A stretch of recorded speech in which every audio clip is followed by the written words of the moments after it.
Hello guys, അസ്സലാമു അലൈക്കും. നമ്മളൊരു ചാനൽ തുടങ്ങിയിട്ട് ഏകദേശം 2 മന്ത് ആയിട്ടാണ്. ഇതിൽ ജോക്ക് എന്താണെന്ന് വെച്ചാൽ നമ്മളിപ്പോഴാണ് വ്ളോഗ് ചെയ്യാൻ തുടങ്ങുന്നത്. അപ്പോൾ എന്നാലും വ്ളോഗ് ചെയ്യാമെന്ന് വെച്ചു. നമ്മൾ പുറത്ത് വേണം, ചെറിയൊരു ആവശ്യമുണ്ട്, അത് പിന്നെ പറയാം. ഞാനും കമ്മ കൂടിയിട്ടാണ് പോകുന്നത്. അങ്ങനെ കമ്മ വണ്ടിയൊക്കെ എടുത്ത് സെറ്റായി ഇറങ്ങിയിട്ടുണ്ട്. അപ്പോൾ ഞാനും കയറി അങ്ങനെ നമ്മൾ പോയിക്കൊണ്ടിരിക്കുകയാണ്. അപ്പോൾ ഒരുപാട് ലോങ് ഒന്നല്ല, നമ്മുടെ തൊട്ടടുത്തുള്ള ടൗണിലോട്ടാണ് പോകുന്നത്. ഏകദേശം നമ്മുടെ വീട്ടിൽ നിന്ന് ഒരു 3 കിലോമീറ്റർ ഡിസ്റ്റൻസ് ഉള്ളൂ. അങ്ങനെ നമ്മൾ ഒരു വെച്ചാൽ ടൗൺ എത്തിയിട്ടോ. അപ്പോൾ ടൗണിൻ്റെ തൊട്ടടുത്തുള്ള ഷോപ്പിലേക്കാണ് നമ്മൾ വന്നിട്ടുള്ള. തൊട്ടടുത്തെന്ന് പറയുമ്പോൾ നമ്മുടെ അടുത്തുള്ള ബസ് സ്റ്റോപ്പിൻ്റെ അപ്പുറത്തുള്ള ഷോപ്പ്. അങ്ങനെ നമ്മൾ ഷോപ്പിൻ്റെ അടുത്തെത്തി. അങ്ങനെ നമ്മൾ വണ്ടിയൊക്കെ നിർത്തി സെറ്റായി ഉള്ളിലോട്ട് കയറിയിട്ടുണ്ട്. അപ്പോൾ വേറെ ഒരു ഷോപ്പല്ല, നമ്മൾ വന്നിരിക്കുന്ന ഒരു ജ്വല്ലറി ഷോപ്പിലാണ്. ഞങ്ങൾ വന്ന ദിവസത്തെ ഗോൾഡ് റേറ്റ് ആണ് കേട്ടോ നിങ്ങൾ ഈ സ്ക്രീനിൽ കാണുന്നത്. അങ്ങനെ ഗോൾഡ് റേറ്റ് ഒക്കെ നോക്കി നിൽക്കുന്ന സമയത്താണ് നമ്മൾ തൊട്ടടുത്തുള്ള മണിമാല ഉണ്ട്. അതുപോലെ തന്നെ എൻ്റെ ഉണ്ട്. എൻ്റെ ചെറുപ്പത്തിലെ മലയാണ് എൻ്റെ ഫേവറേറ്റ് ആണ്. ഇപ്പോൾ നിങ്ങൾ വിചാരിക്കുന്നുണ്ടാവും കമ്മ ഒന്ന് എൻ്റെ കാല് പിടിച്ച് ചെയ്യണം. കമ്മ വേറെ ഒന്നും ചെയ്യല്ല, എൻ്റെ പാദസരം അയക്കുകയാണ് കേട്ടോ. ഇത് കണ്ടപ്പോൾ നിങ്ങൾക്ക് മനസ്സിലായിട്ടുണ്ടാവില്ലേ നിങ്ങൾ എന്തിനാ അവിടെ വന്നതെന്ന്.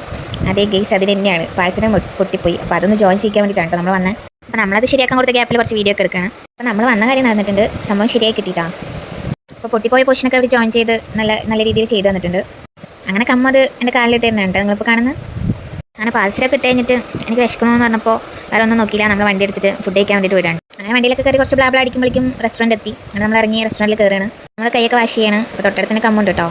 അങ്ങനെ നമ്മൾ പോയിരുന്നിട്ട് ഫുഡ് തരുന്നവരെ നമ്മൾ കുറച്ച് വീഡിയോസ് ഒക്കെ എടുക്കണം കേട്ടോ. ഞാൻ ചിക്കൻ ബിരിയാണി ആയിരുന്നു കേട്ടോ ഓർഡർ ചെയ്തിട്ടുണ്ടായിരുന്നു. അത് വന്നു. അപ്പോൾ കമ്മാണ് എനിക്ക് പ്ലേറ്റിൽ തട്ടിത്തരുന്നത്. കാരണം ഞാൻ തട്ടിയാൽ പകുതിയും പ്ലേറ്റിന് പുറത്തേരിക്കും. അതുകൊണ്ട് കമ്മാണ് എനിക്ക് എപ്പോഴും ബിരിയാണി പ്ലേറ്റിലോട്ട് ഇട്ട് തരല്. അങ്ങനെ ബിരിയാണിയിൽ കിട്ടിയ ലെഗ് പീസൊക്കെ എടുത്തിട്ട് ഞാൻ കുറച്ച് ഷോക്കായിട്ടാണ് അങ്ങനെ നമ്മൾ ബിരിയാണി കഴിക്കുന്നുണ്ട്. നല്ല രസമുണ്ടായിരുന്നു കേട്ടോ ബിരിയാണി. അങ്ങനെ ബിരിയാണി എല്ലാം കഴിച്ച് കഴിഞ്ഞിട്ട് നമ്മൾ കൈയൊക്കെ വാഷ് ചെയ്തിട്ട് അങ്ങനെ ഇറങ്ങാണ്. അപ്പോൾ ഇനി വേറെ എവിടെയും പോകാനില്ല. അപ്പോൾ നമ്മൾ നേരെ വീട്ടിലോട്ട് വിടുകയാണ്. അങ്ങനെ നമ്മുടെ പരിപാടിയൊക്കെ കഴിഞ്ഞിട്ട് നേരെ നമ്മൾ വീടെത്തിയിട്ടുണ്ട് കേട്ടോ. അപ്പോൾ വീഡിയോ ഇഷ്ടമായെങ്കിൽ സപ്പോർട്ട് ചെയ്യുക, ലൈക്ക് ചെയ്യുക, എന്തെങ്കിലും സജഷൻ ഉണ്ടെങ്കിൽ കമൻറ്റ് ചെയ്യുക. അപ്പോൾ ഇന്നത്തെ വീഡിയോ ഇത്രയേ ഉള്ളൂ. ഇനി അടുത്ത വീഡിയോയിൽ കാണാം. ഓക്കെ.